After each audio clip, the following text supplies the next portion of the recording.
सुखदेव जी महाराज श्री राजा परीक्षित से कहते हैं, बोले राजन, बड़े सुंदर भाव के साथ में आज इस भाव का दर्शन कराया जाता है प्यारे, कि अगर भगवान का भजन करना चाहते हो तो भगवान का भजन बुढ़ापे में नहीं होता, भगवान का भजन जवानी में होता है। और जब भजन करने बैठना तो अपने मन में यह बात का चिंतन सदा रखना कि वो है दाता भिखारी तू बन के तो देख। इस बात को याद रखना कि वो दाता है और तुम भिखारी हो, वो ठाकुर है तुम पुजारी हो। जब ऐसी धारणा हृदय में रखोगे तो प्रभु तुमको अवश्य मिलेंगे प्यारे। सुखदेव जी महाराज श्री राजा परीक्षित से कहते हैं, राजन, मैया ने प्रश्न किया कि जीव मरने के बाद कहां चला जाता है? तो कपिल जी महाराज कहते हैं, मैया, यहां से 99,000 योजन करोड़ की दूरी पर स्वर्ग और नरक बने हैं। जीव जैसे पापों को करता है, जैसे कर्मों को करता है, वैसे ही जाकर दुख भोगता है। लेकिन श्रोता यहां ध्यान देना, बड़े ध्यान से समझना, यहां पर स्वर्ग और नरक कहां है ये अभी तक किसी ने नहीं देखा, पर सच्चाई यह है कि इसी धरती पे स्वर्ग है और इसी धरती पे नरक है। हम जैसे कर्म करते हैं उसी के हिसाब से ही धरती स्वर्ग और नरक का हमें फल देती है। अच्छे कर्म करेंगे तो धरती स्वर्ग बनेगी और बुरे कर्म करेंगे तो धरती नरक बनेगी। एक बात अपने जीवन में तुम सदा याद करके रखना प्यारे, कर्म तेरे अच्छे हैं तो किस्मत तेरी दासी है, और नीयत तेरी अच्छी है तो यहीं पे मथुरा काशी है। यदि हमारे कर्म अच्छे हैं तो प्यारे किस्मत हमारी दासी बन के हमारे साथ चलने लगती है। सुखदेव जी महाराज श्री राजा परीक्षित से कहते हैं, राजन, आगे मनु और शत्रुपा की जो द्वितीय पुत्री हैं जिनका नाम है महारानी प्रसूति, इनका विवाह भगवान दक्ष श्री राजा दक्ष के साथ में होता है। और प्यारे ये दक्ष वही हैं जिनके घर महारानी सती का जन्म होता है और महारानी सती का विवाह भगवान श्री शिव से होता है। सुखदेव जी महाराज श्री राजा परीक्षित से कहते हैं, राजन, एक बार की बात है कि महाराज दक्ष सभा में बैठे थे और एक बहुत बड़े यज्ञ को करने के लिए एक बहुत बड़ी योजना बना रहे थे, जिसमें सारे देवता, गंधर्व, यक्ष, किन्नर सब विराजे थे। सुखदेव जी महाराज कहते हैं, बोले परीक्षित, उस सभा में भगवान शिव भी बैठे थे। लेकिन जब भगवान शिव वहां पर बैठे हैं तो उनके आगमन पे महाराज दक्ष जब आए तो सब उनके सम्मान में खड़े हुए, लेकिन प्यारे भोलेनाथ नहीं खड़े हुए। सुखदेव जी कहते हैं, बोले परीक्षित, इसलिए नहीं खड़े हुए कि वो अपमान करना चाहते थे, वो इसलिए नहीं खड़े हुए क्योंकि वो नेत्र बंद करके भगवान श्री राम के ध्यान में बैठे थे, नहीं पता लगा कब आ गए। लेकिन जब महाराज दक्ष सिंहासन पर गए और उन्होंने दृष्टि डाली कि कौन खड़ा है और कौन बैठा है, तो देखा तो वहां ब्रह्मा जी बैठे थे और भगवान शिव बैठे थे। ब्रह्मा जी को तो पिता समझ करके कह दिया कि ये तो मेरे पिता हैं तो कोई बात नहीं, पर इन शिव को तो खड़ा होना चाहिए ना। और प्यारे महाराज दक्ष उनका अपमान करने लगे। अपमान को कर करके कहने लगे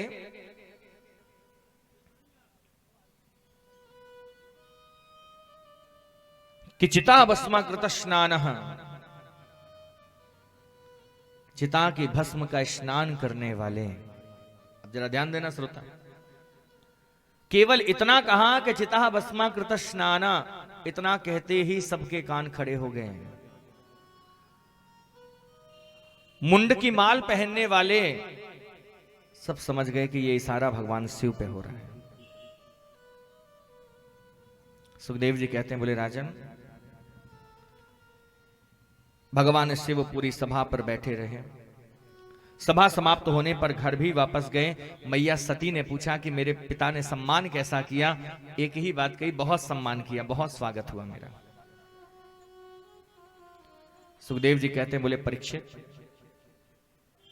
इस स्वागत, इस सत्कार, इस सम्मान को जब देखा है, मन ही मन भगवान शिव कहते हैं कि अगर सती तुझे मैंने सच्चाई बता दी तो तुझे अपने पिता से भी घृणा हो जाएगी। लेकिन प्यारे महाराज दक्ष ने भगवान शिव का अपमान करने के लिए एक बृहस्पति सव नाम के यज्ञ का आयोजन किया, जिसमें सभी देवी देवता सबको बुलाया, पर भगवान शिव को नहीं बुलाया। प्यारे, और ध्यान देना आप सभी, सब जा रहे हैं, सब अपने अपने विमानों पर बैठ करके जा रहे हैं, लेकिन महारानी सती कैलाश पर बैठी हैं। बाबा से कहती हैं, बोले बाबा सब जा रहे हैं, कहां जा रहे हैं? महारानी सती ने सब देव पत्नियों से पूछा तो सब कहने लगी, तेरे पिता के घर में यज्ञ है, हम सब वहां जा रहे हैं। सुखदेव जी महाराज श्री राजा परीक्षित से कहते हैं कि राजन, जैसे कहा कि तेरे पिता के घर में यज्ञ है, हम सब वहां जा रहे हैं, प्यारे महारानी सती भगवान शिव से आग्रह करती हैं कि हमें भी जाने दो ना। पर भगवान शिव ने एक ही बात कही कि देख पार्वती, हमें कहां जाना चाहिए और कहां नहीं जाना चाहिए। भगवान शिव कहते हैं, आवत ही हर्षे नहीं, नैनन नहीं स्नेह, सो तुलसी वहां ना जाइए, चाहे कंचन बरसे मेघ। जहां जाने से किसी को खुशी ना होती हो, जहां जाने से तुमको देखकर कोई प्रसन्न ना होता हो, ऐसी जगह पर अगर सोना भी कोई तुमको बरसाए, सोने में ढके, तो भी ऐसी जगह जाना नहीं चाहिए। और कहां जाना चाहिए? आवत ही हाथन धरे और जावत देवे रोए। देखिए, वहां जरूर जाओ, भोलेनाथ कहते हैं सती से, आवत ही हाथन धरे जावत देवे रोए, सो तुलसी वहां पे जाई के चाहे भूखे रहियो सोए। जहां तुमको देख करके लोगों की आंखें भर आए प्रेम से, जहां तुम्हारे जाने पर उनका हृदय फूट फूट कर रोने लगे, अगर ऐसा प्रेम और ऐसा स्नेह कहीं मिलता है तो सती अगर ऐसी जगह भूखे भी रहना पड़े तो रह जाना चाहिए, पर ऐसे व्यक्ति के घर जरूर जाना चाहिए। सती कहने लगी, बात क्या है?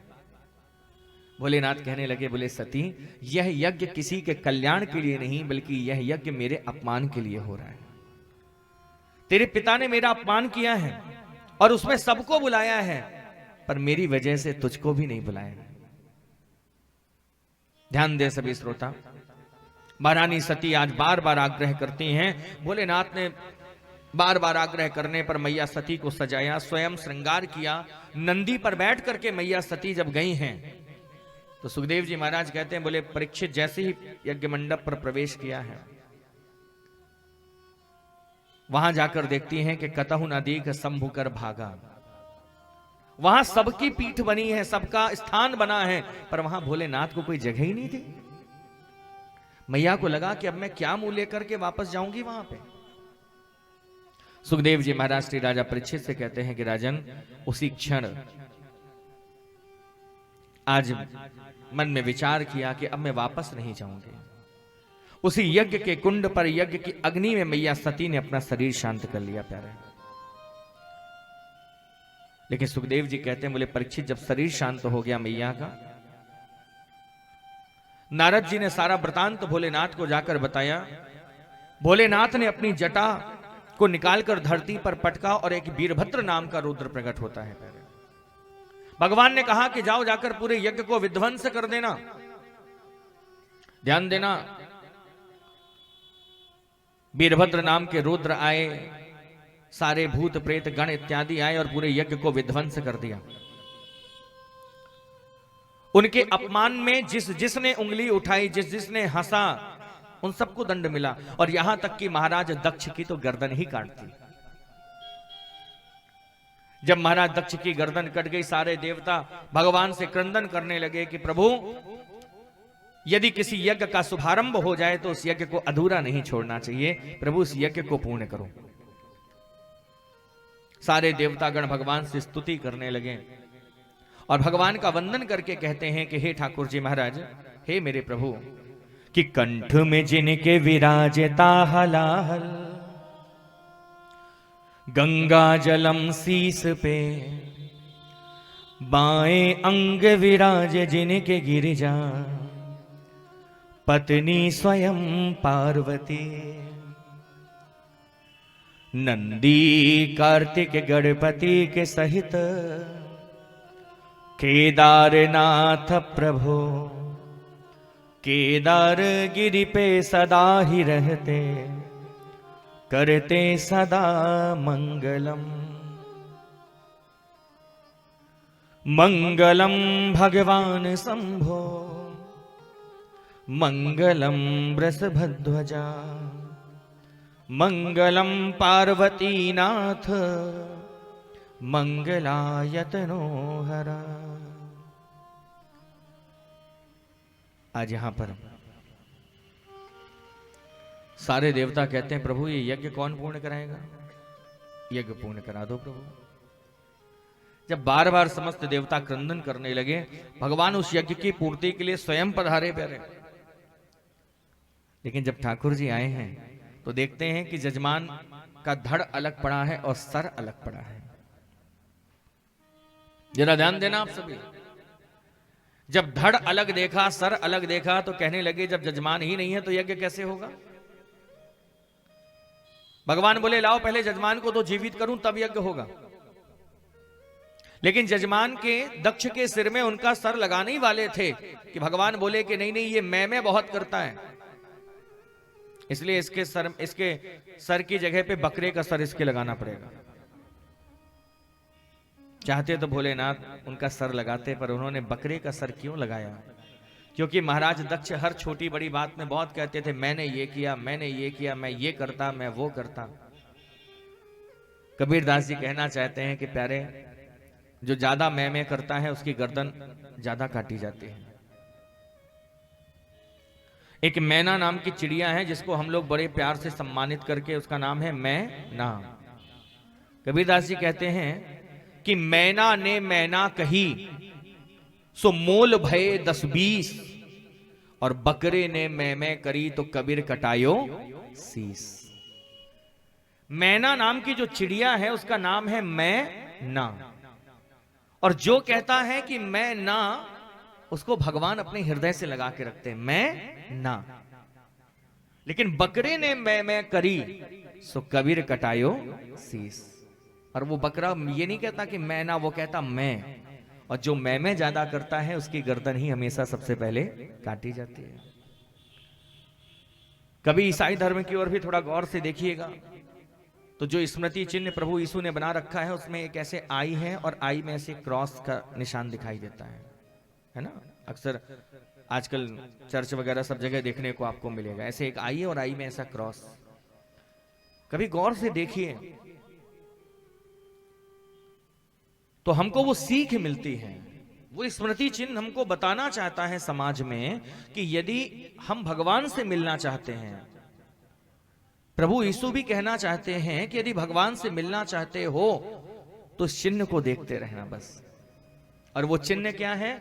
बोले आई माने होता है मैं, और जो इस मैं को काट देता है, स्मृति चिन्ह को गौर से देखिए तो समझ में आएगी बात के आई और आई में ऐसा क्रॉस लगा है। आई माने होता है मैं, और जो मैं को काट देता है वही भगवान का प्यारा होता है, वही मेरे बांके बिहारी का दुलारा होता है। जब तक मैं को नहीं काटोगे, जब तक मैं को नहीं मिटाओगे, तब तक भगवान नहीं मिलने वाले। महाराज दक्ष के सिर में बकरे का सर लगा, यज्ञ की पूर्णाहुति हुई। सुखदेव जी महाराज कहते हैं, बोले राजन यज्ञ की पूर्णाहुति हो गई और महारानी सती का अगला जन्म हिमालय की पुत्री पार्वती के रूप में हो गया। इनका हाथ नारद जी ने देखा और कह दिया कि तुम्हारे पति तो स्वयं भोलेनाथ बनेंगे।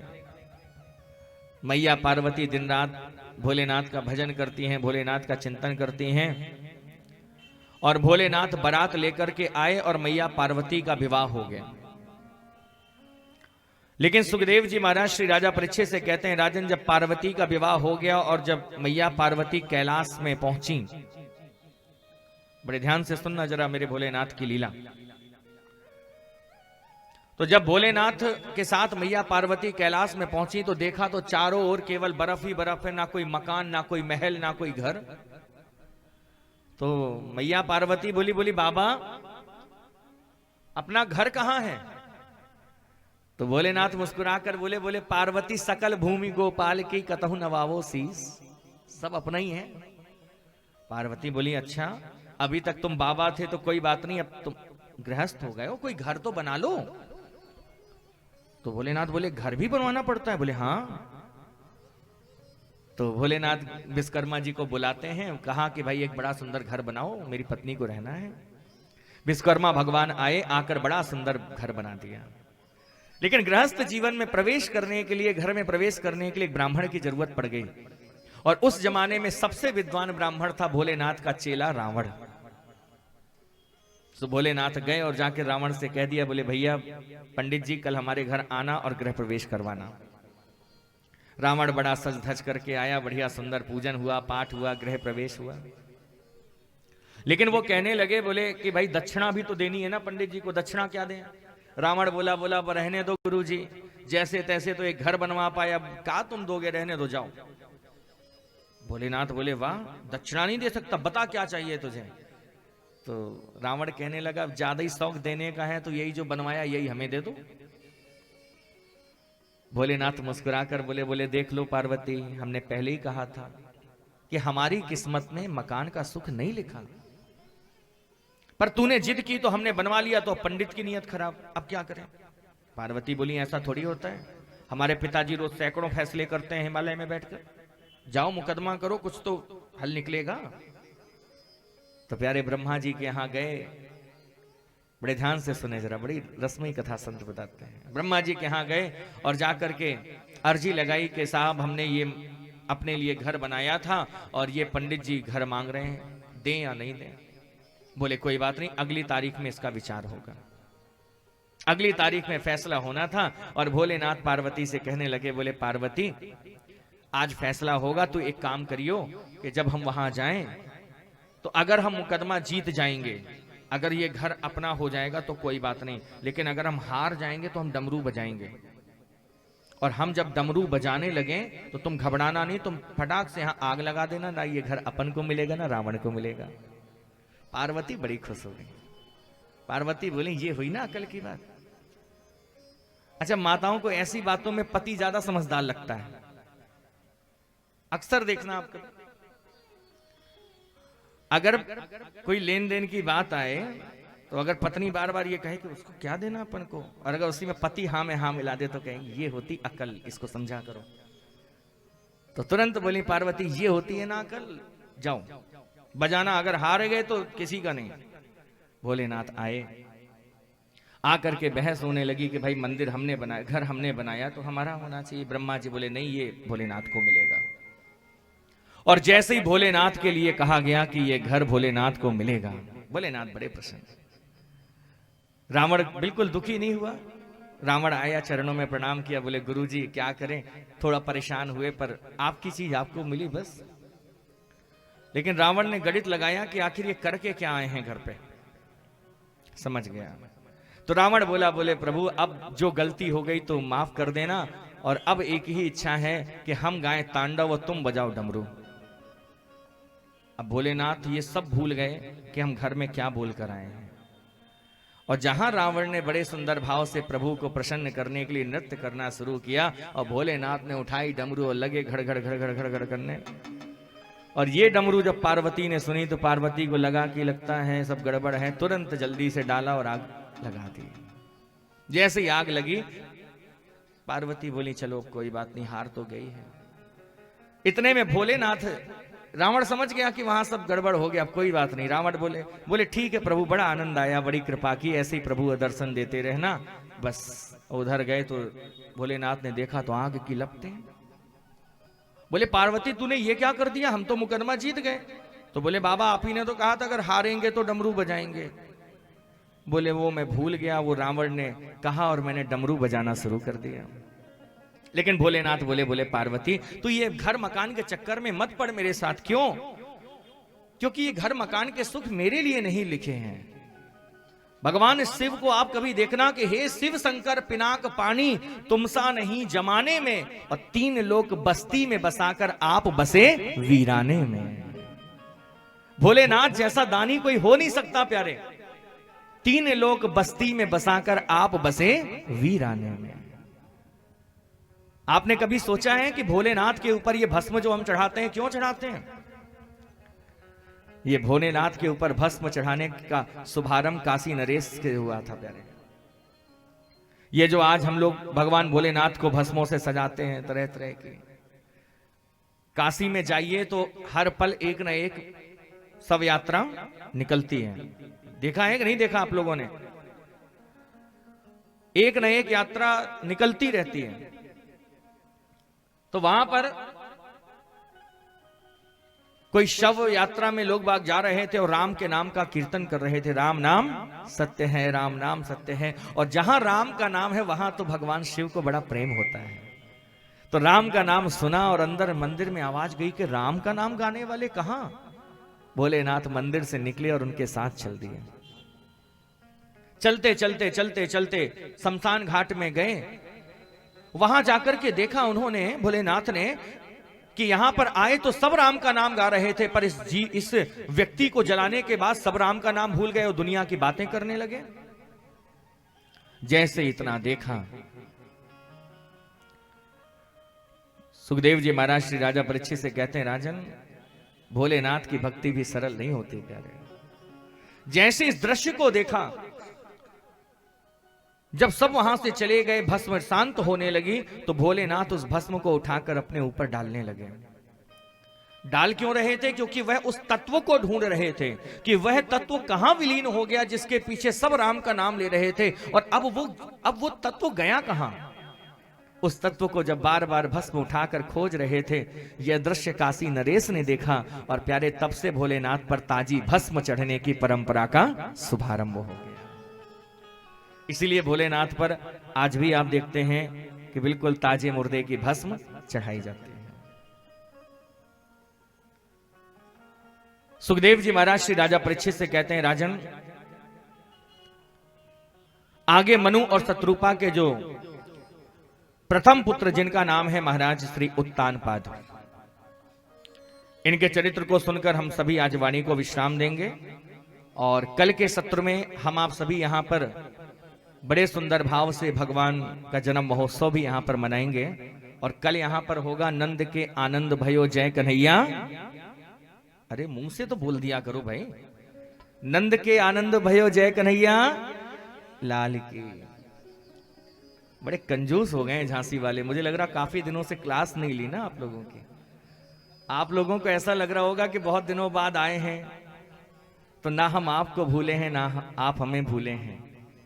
भगवान के भजन में आप सब जानते हैं कि जब जब हम डूबे, क्योंकि आप लोगों की बड़ी ये कहना रहता, महाराज जी ताली बहुत बजवाते हो, तो मैं सोच रहा था शायद 2-3 दिन से आप लोग अपने आप बजाओ, लेकिन मुझे कहना पड़ रहा है भगवान के भजन में ताली की सेवा अवश्य करते रहें, और भगवान के भजनों में दोनों हाथ उठाकर जयकारे अवश्य लगाते रहें। बोली राधा वल्लभ सरकार की। सुखदेव जी महाराज श्री राजा परीक्षित से कहते हैं कि राजन जरा यहां दर्शन करें कि कितने सुंदर भाव के साथ में मनु और शत्रुपा के जो ज्येष्ठ पुत्र जिनका नाम है महाराज उत्तानपाद। एक दिन की बात है कि महाराज उत्तानपाद अपने राज्य पर विराजे हैं और इनकी पत्नी का नाम है महारानी सुनीति। एक दिन वन में शिकार खेलने गए और इनको एक बड़ी सुंदर स्त्री मिल गई जिसका नाम था महारानी सुरुचि। और प्यारे इन्होंने बड़े सुंदर भाव के साथ में उस स्त्री का भी वर्ण कर लिया। और प्यारे सुखदेव जी महाराज श्री राजा परीक्षित से कहते हैं कि राजन महारानी सुरुचि के कहने पर इन्होंने सुनीति को घर से निकाल दिया। और जब सुनीति मैया घर से गई तो इनके एक पुत्र का जन्म हुआ जिनका नाम था महाराज ध्रुव। बड़े ध्यान से श्रोता सुने। लेकिन जब महाराज ध्रुव एक दिन की बात है कि बालकों के साथ में खेल रहे हैं प्यारे। सभी बालक अपने अपने पिता का परिचय दे रहे हैं। महाराज ध्रुव से पूछा तो उनकी आंखों में आंसू भर गए। कहने लगे हम पिता का नाम नहीं बता सकते। लेकिन जैसे कहा कि हम पिता का नाम नहीं बता सकते प्यारे, मां के पास गए। मां ने कहा कि तू चिंता नहीं कर, तू यहां का राजपुत्र है, यहां के राजा तुम्हारे पिता हैं। महाराज ध्रुव अपने पिता से मिलने के लिए प्यारे जिस समय राजमहल में प्रवेश करते हैं और प्यारे जब जाकर के अपने पिता को गले से लगाया, यह दृश्य महारानी सुरुचि ने देखा कि मेरे बेटे को नीचे करके मेरी सौतन का बेटा गोद में ले लिया। उसी समय महारानी सुरुचि ने हाथ पकड़कर उसको नीचे कर दिया और कहने लगी, बोले सुन ध्रुव, अगर इस राज सिंहासन में बैठना है तो तपसा राध्य पुरुषम तस्यैवानुग्रहेण में गर्भे त्वा साधयात्मानम यदि छसी नृपासनम। यदि यहां बैठना चाहते हो तो जाओ, जाकर पहले तपस्या करो, तपस्या करने के बाद मरो, मरने के बाद मेरे गर्भ में आना, तब ये राज सिंहासन बैठने को मिलेगा। ध्यान दें सभी। उसी समय वहां से बाहर आए, मां के पास गए और मां से कहने लगे, बोले मां ने बहुत अपमान किया। जैसे कहा कि मां ने बहुत अपमान किया है, उस समय ध्रुव जी महाराज जब बार बार मां से कहने लगे कि मां बहुत अपमान बहुत अपमान, तो सुनीति मैया कहने लगी, बोले बेटा तेरी मां ने जो कहा वो सच कहा, तेरी मां ने जो बोला वो सब सच बोला है। कि अगर उनने कहा है कि तू जाके भजन कर तो भजन कर। और ध्यान देना आप सभी श्रोताओं, भजन की राह पर जो लगा दे वो अपना, और जो भजन की राह से हटा दे वो पराया होता है। जिस समय मीराबाई जब भगवान के भजन की ओर चलने लगी, दुनिया वालों ने बहुत कुछ कहा, मीरा ऐसी है, मीरा ऐसी है, मीरा ऐसी है, पर मीराबाई ने एक ही काम किया कि मीराबाई गोस्वामी जी के पास कहने लगी, बोले हे तुलसी हुलसी कुलभूषण, कि हे तुलसीदास जी तुम हुलसी के कुलभूषण हो, और ये बताओ कि जो हमारे जीवन का कष्ट है, कौन अपना कौन पराया, किसको माने। तो गोस्वामी जी ने एक पत्र लिखकर दे दिया कि जाओ मीरा एक काम करना, जाके प्रीन राम बै देही तजिए ताहि कोटि वैरी सम यद्यपि परम स्नेही। कि भगवान श्री राम का प्रेम जिसके हृदय में ना हो, ऐसे व्यक्ति को करोड़ों वैरियों की तरह त्याग देना चाहिए, वो चाहे अपना ही क्यों ना हो। तो मैया कहती हैं कि जो भजन से जोड़ दे वो अपना, और जो भजन से दूर करे वो पराया है। ध्रुव जी महाराज का हाथ पकड़ करके मैया सुनीति सुंदर वन की ओर लेकर जा रही हैं। 5 वर्ष के ध्रुव हैं प्यारे, ध्यान देना जरा सभी श्रोताओं। और जब वन की ओर लेकर के जा रही तो कहने लगे, बोले मां अगर वन में हमें भूख लगेगी तो भोजन कौन कराएगा। मैया कहने लगी, जो दुनिया की भूख मिटाते हैं वो तुम्हारी भी मिटाएंगे।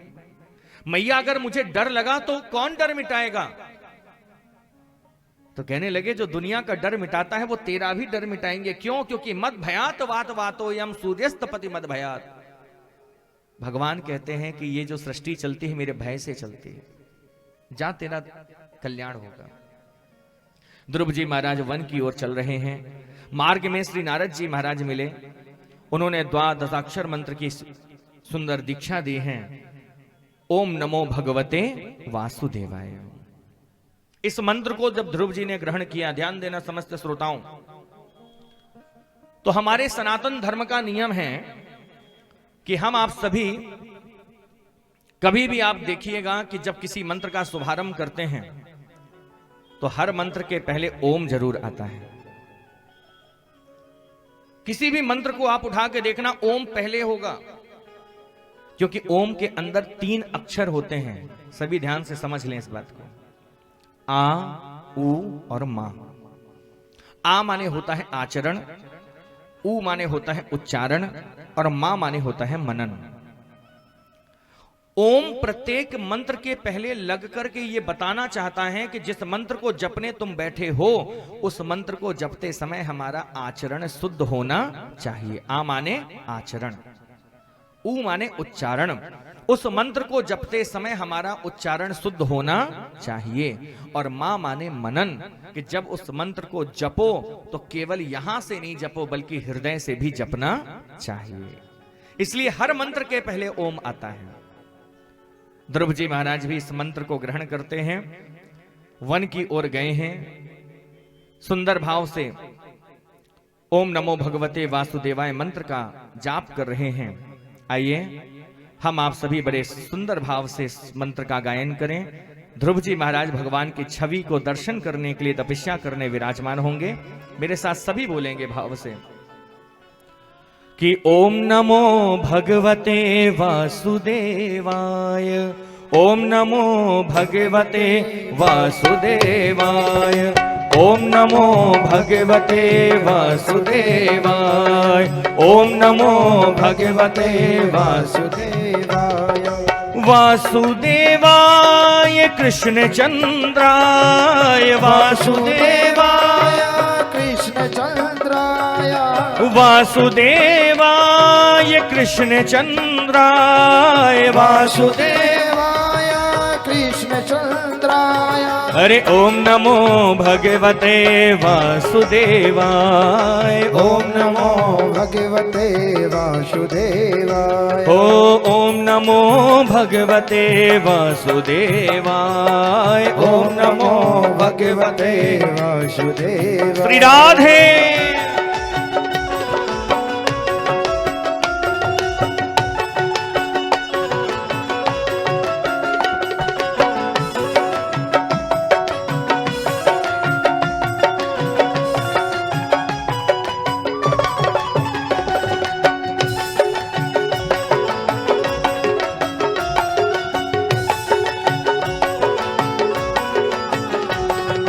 ओम नमो भगवते वासुदेवाय, ओम नमो भगवते वासुदेवाय। वासुदेवाय कृष्ण चंद्राय, वासुदेवाय कृष्ण चंद्राय, वासुदेवाय कृष्ण चंद्राय, वासुदेवाय कृष्ण चंद्राय। ओम नमो भगवते वासुदेवाय, ओम नमो भगवते वासुदेवाय। ओम नमो भगवते वासुदेवाय, ओम नमो भगवते वासुदेवाय। श्री राधे।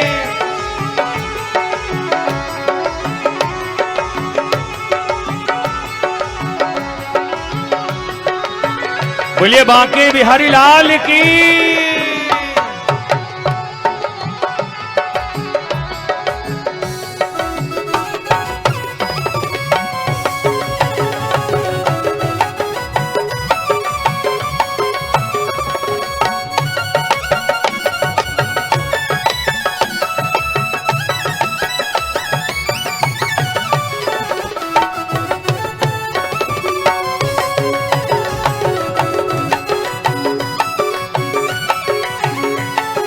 ओम नमो भगवते वासुदेवाय, ओम नमो भगवते वासुदेवाय। आप आए नहीं और सुबह हो गई, आप आए नहीं और सुबह हो गई, मेरी पूजा की थाली धरी रह गई, मेरी पूजा की थाली धरी रह गई। तो आप आए नहीं और सुबह हो गई, आप आए नहीं और सुबह हो गई, मेरी पूजा की थाली धरी रह गई, मेरी पूजा की थाली भरी रह गई। ओ मेरी पूजा की थाली धरी रह गई, मेरी पूजा की थाली भरी रह गई।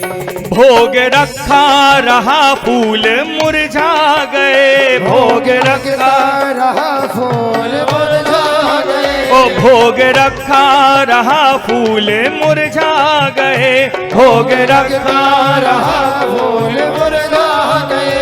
आरती भी सजी की सजी रह गई, आरती भी सजी की सजी रह गई। इतना होते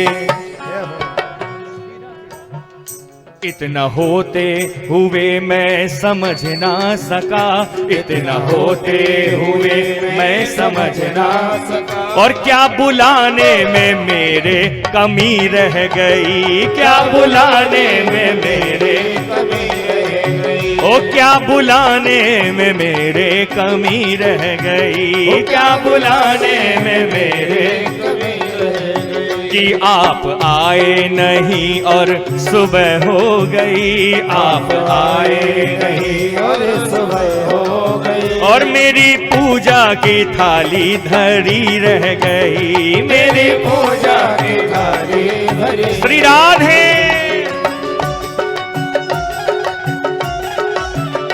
बोलिए बांके बिहारी लाल की, राधा वल्लभ सरकार की।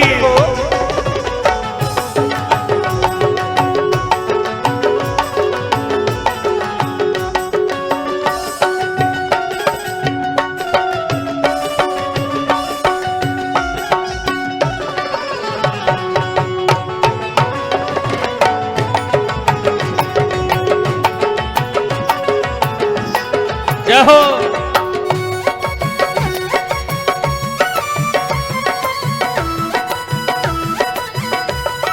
बोलिए बांके बिहारी लाल की।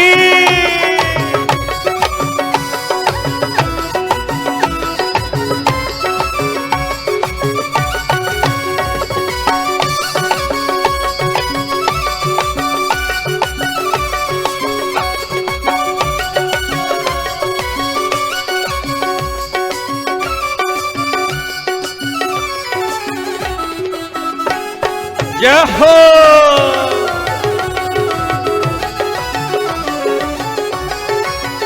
आप आए नहीं और सुबह हो गई, आप आए नहीं और सुबह हो गई, और मेरी पूजा की थाली धरी रह गई, मेरी पूजा की थाली धरी रह गई। ध्यान भी हो गया, ज्ञान भी हो गया, ध्यान भी हो गया, ज्ञान भी हो गया, ध्यान भी हो गया, ज्ञान भी हो गया, ध्यान भी हो गया, ज्ञान भी हो गया, फिर भी दर्शन की आशा लगी रह गई, फिर भी दर्शन की आशा लगी रह गई, ओ फिर भी दर्शन की आशा लगी रह गई, फिर भी दर्शन की आशा लगी।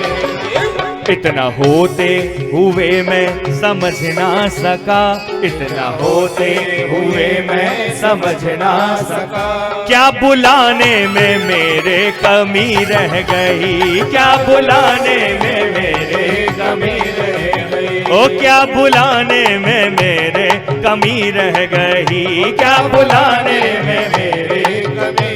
जय हो।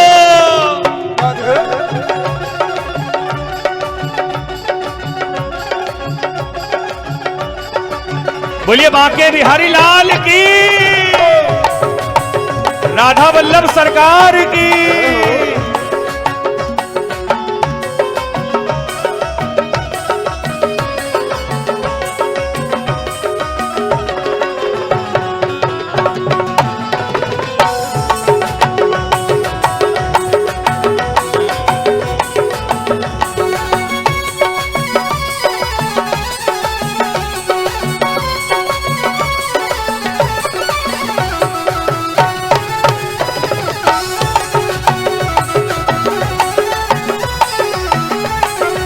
बोलिए बांके बिहारी लाल की।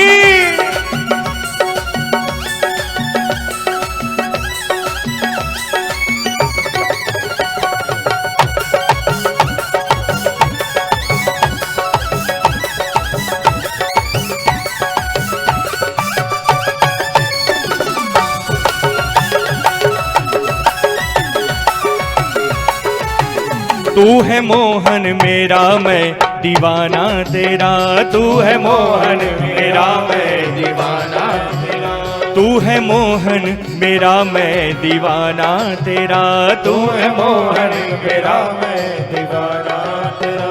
मेरी बिगड़ी बनाना तेरा काम है, मेरी बिगड़ी बनाना तेरा काम है, मेरी बिगड़ी बनाना बिगड़ी बनाना तेरा काम है। और छोड़ दी अपनी कश्ती तेरे नाम पे, छोड़ दी अपनी कश्ती तेरे नाम पे, और छोड़ दी अपनी कश्ती तेरे नाम पे, छोड़ दी अपनी कश्ती तेरे नाम पे। अब किनारे लगाना तेरा काम है, किनारे लगाना तेरा काम है। और तू है मोहन मेरा मैं दीवाना तेरा, तू है मोहन मेरा मैं दीवाना। श्री राधे।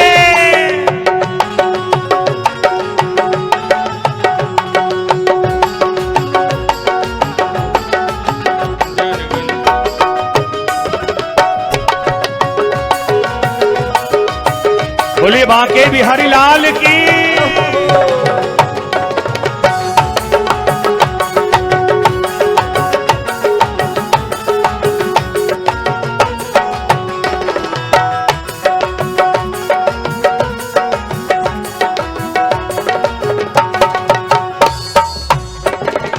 देखिए ठाकुर जी महाराज हमारे आपके बीच में खड़े हैं। भक्त और भगवान का प्यारा मिलन हो रहा है, लेकिन भगवान की छवि को देख करके जिसका दिल हमारे मोहन पर आया हो, वो सभी मेरे साथ में मस्ती से झूम करके, क्योंकि कल से यहां सबको नाचना ही नाचना है ना, तो जिसका मन बिहारी जी से जुड़ गया हो, सांवरी सूरज से, मेरे लक्ष्मी नारायण से, तो सभी लोग मस्ती से दोनों हाथ ऊपर करके झूमते हुए ठाकुर जी को वंदन करके बोलेंगे, अरे मोहन पर दिल क्यों आया है। मस्ती के साथ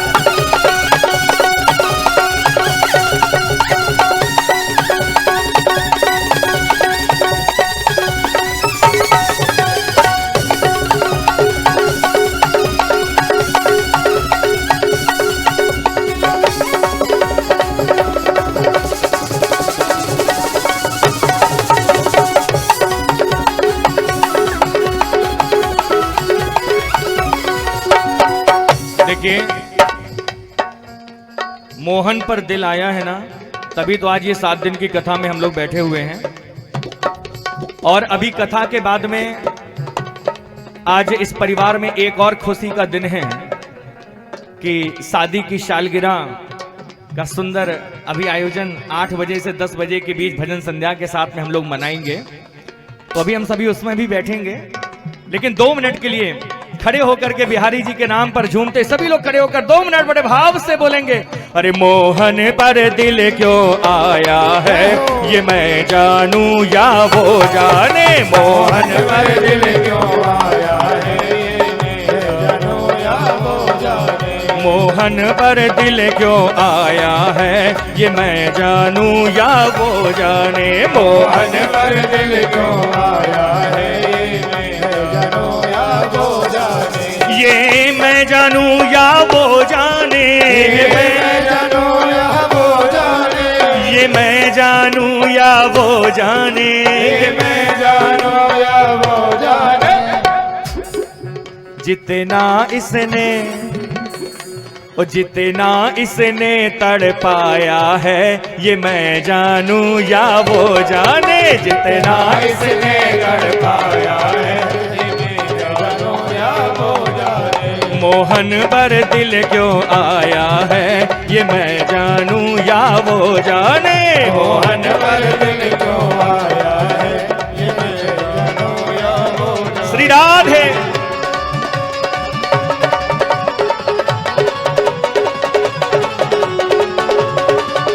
बोलिए बांके बिहारी लाल की, राधा वल्लभ सरकार की।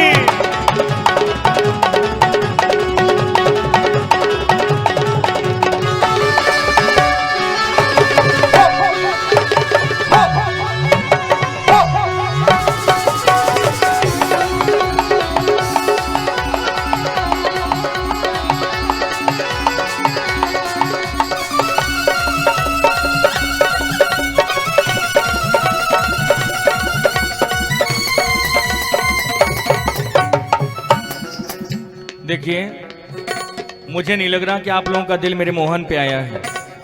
अगर आया होता तो सबके पैर बराबर झूम रहे होते और सभी लोग मस्त होते। अगर आया है तो मस्ती से 2 मिनट बड़े भाव से बोलिए।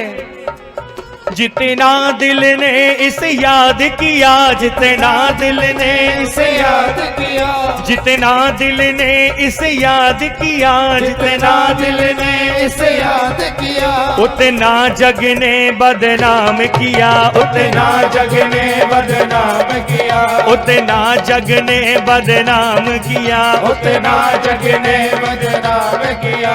बदनामी का बदनामी का बदनामी का फल क्या पाया है, ये मैं जानूं या वो जाने। बदनामी का फल क्या पाया है, मोहन पर दिल क्यों आया है, ये मैं जानूं या वो जाने। मोहन पर दिल क्यों आया है, ये मैं जानूं या वो। जय हो।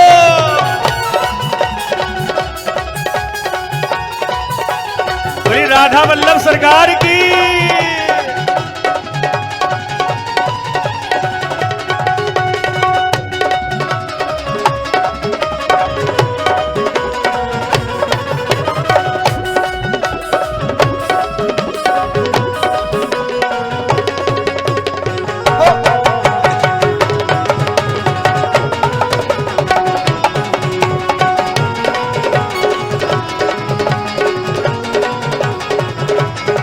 अरे मोहन पर दिल क्यों आया है, ये मैं जानूं या वो जाने। मोहन पर दिल क्यों आया है, ये मैं जानूं या वो जाने। 2 मिनट सभी दोनों हाथ ऊपर करके भाव से बोलेंगे मेरे साथ में।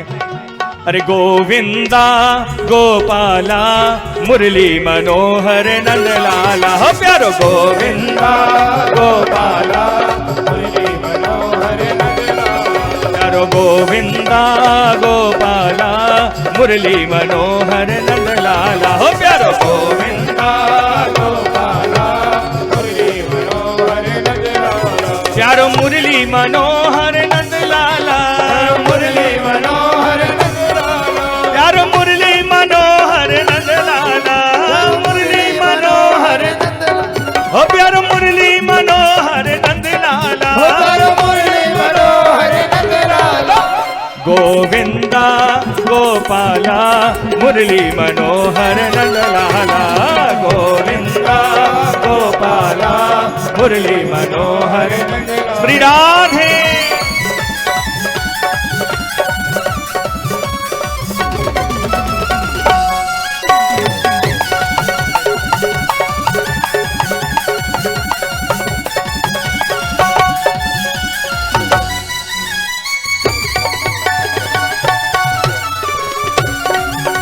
बोलिए बांके बिहारी लाल की।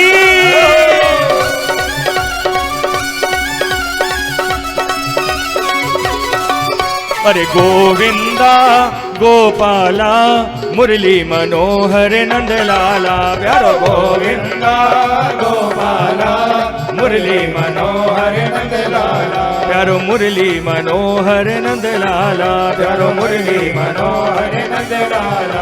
प्यारो मुरली मनोहर नंद लाला। प्यारो मुरली मनोहर नंद लाला। प्यारो मुरली मनोहर नंद लाला। प्यारो मुरली मनोहर नंद लाला।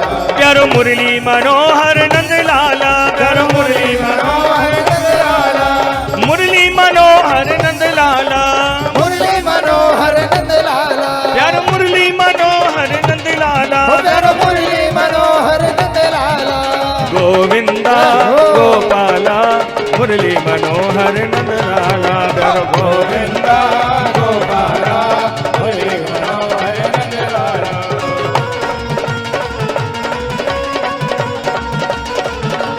बोलिए बांके बिहारी लाल की।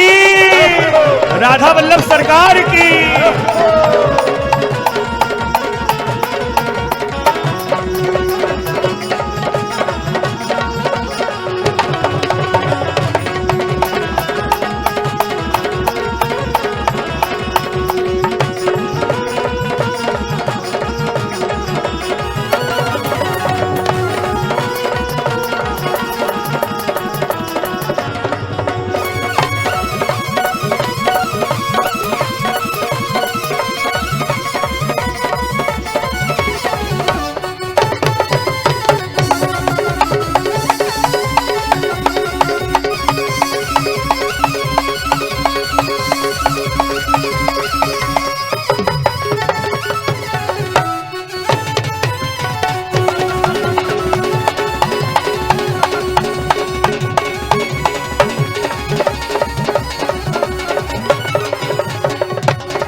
देखिए बिहारी जी की मस्ती में हम लोग झूम ही रहे हैं और बड़ा सुंदर जिस पर्व की आज प्रतीक्षा थी वो भी संजोग बना कि अभी 4 तारीख को राजू भैया के जिन सुपुत्री का विवाह हुआ है सपत्नीक हमारे बीच आ रहे हैं, तो उनके स्वागत के लिए बड़े सुंदर भाव से 2 मिनट के लिए बिहारी जी के भजनों को और थोड़ा सा झूमते हुए बस इसके उपरांत सीधे